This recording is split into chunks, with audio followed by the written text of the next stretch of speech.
नमस्कार दोस्तों, हरियाणा सरकार की तरफ से आज सुबह सुबह 12 अप्रैल को 3 बड़ी घोषणा हुई हैं। 3 बड़ी अपडेट आई हैं, जान लीजिए इनके बारे में संपूर्ण जानकारी।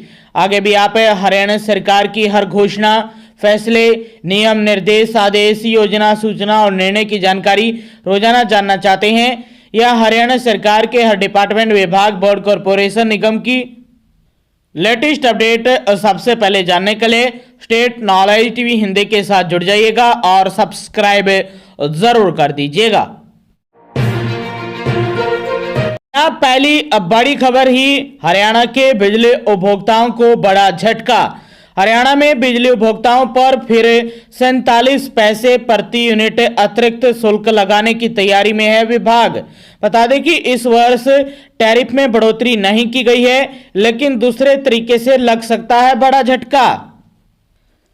हरियाणा प्रदेश में इस वर्ष भले ही बिजली टैरिफ में बढ़ोतरी नहीं की गई है, लेकिन बिजली वितरण निगम दूसरे तरीके से उपभोक्ताओं को झटका देने की तैयारी में है। उत्तर और दक्षिण हरियाणा बिजली वितरण निगम ने ईंधन और बिजली खरीद समायोजन अधिभार के नाम पर उपभोक्ताओं से 47 पैसे प्रति यूनिट वसूलने के लिए हरियाणा राज्य विद्युत विनियामक आयोग से अनुमति मांगी है। आयोग ने इस प्रस्ताव पर 1 मई तक उपभोक्ताओं और हितधारकों से आपत्तियां और सुझाव मांगे हैं। इसके बाद 14 मई को शुल्क जारी रखने की अनुमति देने या नहीं देने पर निर्णय लिया जाएगा। हरियाणा में वर्ष 2022-23 में फ्यूल सरचार्ज एडजस्टमेंट के नाम पर बिजली निगम उपभोक्ताओं से अतिरिक्त शुल्क लेते आ रहे हैं। 200 यूनिट से अधिक बिजली खपत वाले उपभोक्ताओं से 47 पैसे प्रति यूनिट एफएसए लिया जाता है, जबकि इससे कम खपत वाले उपभोक्ताओं की यह राशि प्रदेश सरकार चुकाती है। अब इस शुल्क को नया नाम एफपीपीएएस देते हुए बिजली निगमों ने वित्त वर्ष 2025-26 के लिए भी यह राशि वसूलने की अनुमति मांगी है और 26-27 के लिए यह राशि बिजली टैरिफ में बढ़ोतरी के प्रस्ताव को ठुकरा चुका विद्युत विनियामक आयोग। हालांकि एफपीपीएएस को लेकर बिजली निगमों के पक्ष में फैसला सुना सकता है। प्रदेश में 83.79 लाख उपभोक्ता हैं, जिनमें करीब 7.15 लाख किसान हैं। वहीं एफपीपीएएस अगर बढ़ता भी है तो किसानों को पहले की तरह ट्यूबवेल कनेक्शन के लिए मात्र 10 पैसे प्रति यूनिट की दर से ही बिल का भुगतान करना होगा। राज्य सरकार को बिजली निगमों को प्रति यूनिट आपूर्ति लागत के आधार पर सब्सिडी देनी होगी। पहले बिजली आपूर्ति पर प्रति यूनिट खर्च 7 रुपये 35 पैसे आता था, जो बढ़कर 7.48 रुपये प्रति यूनिट हो गया है। इस वृद्धि के कारण राज्य सरकार को नए वित्त वर्ष में 1089 करोड़ रुपए की अतिरिक्त सब्सिडी का प्रावधान करना होगा। वर्ष 2025-26 में यह सब्सिडी 6,782 करोड़ रुपए थी। तो बड़ी खबर है, यदि मंजूरी मिलती है तो थोड़ा बोझ फिर से आपकी जेब पर पड़ने वाला है। हरियाणा में बिजली वितरण निगम के प्रस्ताव पर हरियाणा राज्य विद्युत विनियामक आयोग 14 मई को करेगा फैसला आप तक पहुंचा दी जाएगा। जो भी फैसला होता है उसकी जानकारी आप तक पहुंचाने का काम state knowledge TV Hindi YouTube channel करने वाला है। तो आप चैनल के साथ जुड़ जाइएगा। और ये पहली और महत्वपूर्ण बड़ी खबर आई है आज सुबह 12 अप्रैल को। दूसरी महत्वपूर्ण बड़ी खबर, यदि आप हरियाणा में प्रॉपर्टी की रजिस्ट्री यानी डीड करवाते हैं तो उसके 8 दिन बाद ही तुरंत ऑटोमेटिक इंतकाल होने लग जाएगा, यानी म्यूटेशन। इसको लेकर महत्वपूर्ण बड़ी खबर आई है। हरियाणा में लंबित इंतकाल के मामलों को पूरी तरह से निस्तांतरित करने के लिए राजस्व आपदा प्रबंधन विभाग अगले माह यानी मई महीने से स्वचालित यानी ऑटोमेटिक राजस्व प्रणाली शुरू करने वाला है। सीएम इसकी शुरुआत करेंगे। पेपरलेस रजिस्ट्री होने के करीब 8 दिनों के सुमिता मिश्रा अंदर ही इंतकाल होगा, ये कहा है सुमिता मिश्रा ने।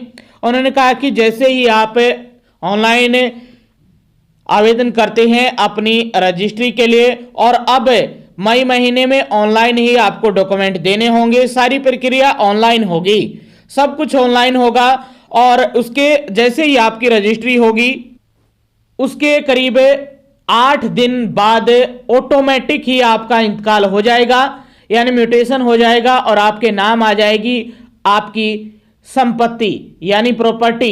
इसके साथ साथ यदि 8 दिन से पहले पहले कोई आपत्ति लगाता है तो फिर मामला एसडीएम के पास चला जाएगा। यानी यदि 8 दिन से पहले पहले कोई उस प्रॉपर्टी पर केस करता है, कोई आपत्तियां लगाता है, तो फिर इंतकाल रुक जाएगा। और यह बड़ी खुशखबरी आपको अगले महीने मई से मिलने वाली है। इसके साथ ही प्रदेश में नव प्रशिक्षित करीब 1900 पटवारियों को जल्द ही जिलों में तैनात मिलेगी। यह भी आदेश दिए गए हैं कि राजस्व से संबंधित मामले 5 दिन से अधिक लंबित न हो। हरियाणा राजस्व एवं आपदा प्रबंधन की वित्त आयुक्त डॉक्टर सुमिता मिश्रा ने मंडलायुक्तों और उपायुक्तों के साथ उच्च स्तरीय समीक्षा बैठक की है। आगामी स्वचालित प्रणाली यानी ऑटोमेटिक इंतकाल रजिस्ट्रेशन और रिकॉर्ड प्रबंधन को एक डिजिटल प्लेटफॉर्म पर जोड़ा जाएगा। नागरिक ऑनलाइन दस्तावेज अपलोड कर सकेंगे, डिजिटल रिकॉर्ड देख सकेंगे और जल्दी स्वीकृतियां प्राप्त कर सकेंगे, जिससे कार्यालयों के चक्कर कम होंगे और काम में होने वाली देरी में कमी आएगी। ऑटोमेटिक, स्वचालित, कागज रहित और नागरिक केंद्रित शासन की दिशा में एक बड़ा कदम उठाया गया है। राजस्व व्यवस्था में और भी सुधार होगा। तो ये दूसरी महत्वपूर्ण बड़ी अपडेट सरकार की तरफ से रजिस्ट्रियों को लेकर आप सभी के लिए।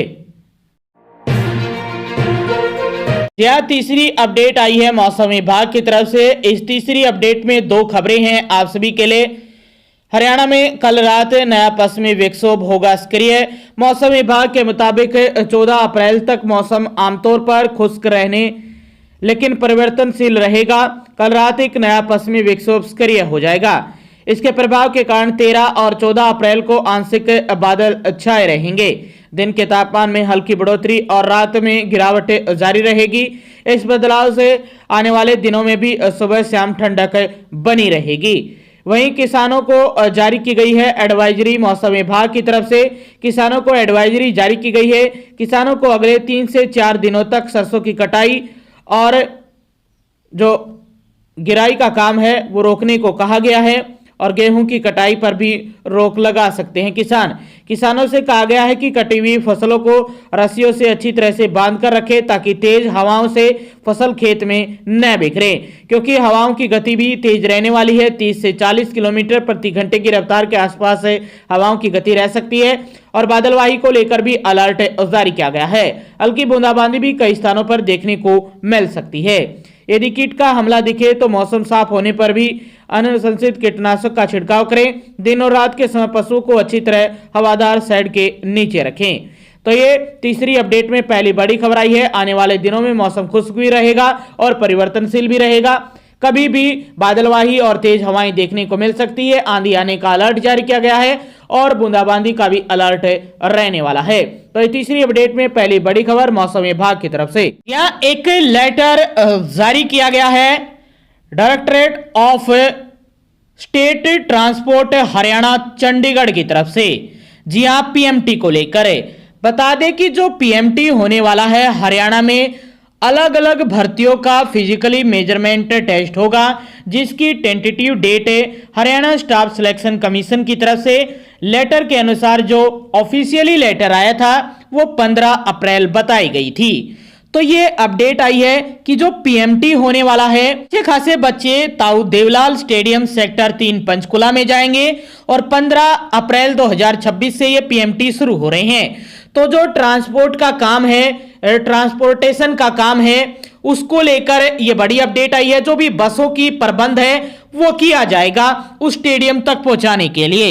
इसके साथ साथ एक दिन में 3000 जो कैंडिडेट हैं उनको बुलाया जाएगा पीएमटी के लिए और आने वाले 80 से 85 दिन यानी लगभग 3 महीने तक ये पीएमटी चलने वाला है। अलग अलग भर्तियों का, कई भर्तियों के पीएमटी को लेकर टेंटेटिव डेट जारी की गई थी एचएसएससी द्वारा, आप सभी जानते हैं। और यह भी अपडेट आ गई है जो पीएमटी की जो समय है वो सुबह 6:30 बजे से लेकर 1:30 बजे तक रोजाना पीएमटी लिया जाएगा और तकरीबन 3000 जो कैंडिडेट है उनको बुलाया जाएगा। इस रूल के हिसाब से लगभग हरियाणा के 2.5 लाख, तकरीबन 2 से 2.5 लाख ऐसे कैंडिडेट हैं जो अलग अलग भर्तियों का पीएमटी देने वाले हैं। यदि आप हरियाणा पुलिस की बात करें तो हरियाणा पुलिस में लगभग 1.5 लाख से लेकर 2 लाख कैंडिडेट को पहले ही बुलाया जा सकता है। हो सकता है कि पहली लिस्ट में 1 लाख कैंडिडेट का नाम आए, लेकिन जैसे ही आगे बढ़ता जाएगा तो दूसरी लिस्ट में भी 1.5 से 2 लाख तक कैंडिडेट पहुंच सकते हैं, क्योंकि 3 लाख के आसपास या उससे भी ज्यादा कैंडिडेट ने Haryana police constable male, female और जीआरपी के लिए आवेदन कर रखा है। हरियाणा सरकार या एचएसएससी पहले पीएमटी करवाएगी, उसके बाद पीएसटी होगा। पीएमटी में जो पास होने की परसेंटेज है वो 95% से ज्यादा ही रहने वाली है या 90% से ज्यादा, लेकिन जो पीएसटी होगा उसमें लगभग आधे या 60% के आसपास ही कैंडिडेट पास हो पाएंगे। इसलिए जिन्होंने भी फॉर्म भरा है लगभग उन सभी के नंबर आने वाले हैं, और जो इस लेटर में लिखा है कि 15 अप्रैल से आप सभी के पीएमटी शुरू हो जाएंगे, लेकिन पुलिस कांस्टेबल का पीएमटी कब होगा ये अभी डेट नहीं आए हैं। ये 15 अप्रैल से किस भर्ती के पीएमटी शुरू होंगे ये भी कोई फिक्स नहीं है अभी तक। आने वाले 1 से 2 दिन के अंदर ये फिक्स हो जाएगा। हो सकता है कि जो डेट है वो 15 अप्रैल की थोड़ी 17 या 18 अप्रैल तक भी जा सकती है। हरियाणा से जब आप जाएंगे तो वहां पर जीरकपुर से पंचकुला जाना पड़ता है, तो जीरकपुर जो बस स्टैंड है वहां पर 5 बसें होनी चाहिए। इसको लेकर अपडेट आई है कि जो भी कैंडिडेट है उनको 5-7 बसों में बैठाकर वहां पर ताऊदेलाल स्टेडियम तक पहुंचाने का काम है वो परिवहन विभाग करने वाला है। यानी ये भी अच्छी अपडेट आई है, और जैसे ही पीएमटी शुरू होगा ये भी खुशखबरी मिल सकती है कि आपको फ्री में यात्रा करवाई जाए, जैसे ग्रुप सी में करवाई थी हरियाणा सरकार ने 2025 में 26-27 जुलाई 2025 को ग्रुप सी के एग्जाम में, जो सीईटी का एग्जाम हुआ था उसमें, और पीएमटी में भी हो सकता है कि आपकी फ्री यात्रा हो। लेकिन अभी फ्री यात्रा को लेकर कोई अपडेट नहीं है, लेकिन अपनी तैयारियों में लग जाइए। पीएमटी की डेट है वो 15 अप्रैल के आसपास से ही शुरू होने की संभावना है, और जो कांस्टेबल के लिए है वो अप्रैल महीने की 25 से लेकर 27 अप्रैल तक कांस्टेबल के लिए, चाहे मेल हो या फीमेल हो या जीआरपी के लिए, सभी के लिए पीएमटी फिजिकली मेजरमेंट टेस्ट शुरू हो जाएगा। तो यह बड़ी सूचना आई थी आप सभी के लिए हरियाणा पुलिस या अन्य भर्तियों के पीएमटी को लेकर। आगे भी आप हरियाणा की हर भर्ती की लेटेस्ट अपडेट जानना चाहते हैं तो स्टेट नॉलेज टीवी हिंदी के साथ जुड़ जाइए और सब्सक्राइब जरूर कर दीजिएगा।